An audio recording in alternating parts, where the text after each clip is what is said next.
Welcome back to our channel. In today's video, we'll guide you through the process of disabling the ringing sound in notifications on Snapchat. If you find the constant ringing annoying, this full guide will show you how to turn it off. Step 1. Open the Snapchat app on your device. Look for the yellow icon with a white ghost and tap on it to launch the app. Step 2. Once the app is open, locate the profile icon in the top left corner of the screen. It usually appears as a small Bitmoji or a silhouette of a person. Tap on it to access your profile. Step 3. Next, in the top right corner of the screen, you'll find a gear icon. Tap on the gear icon to access the app's settings. Step 4.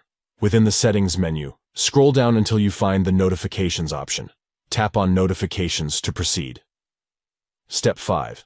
Now, you'll see various notification settings.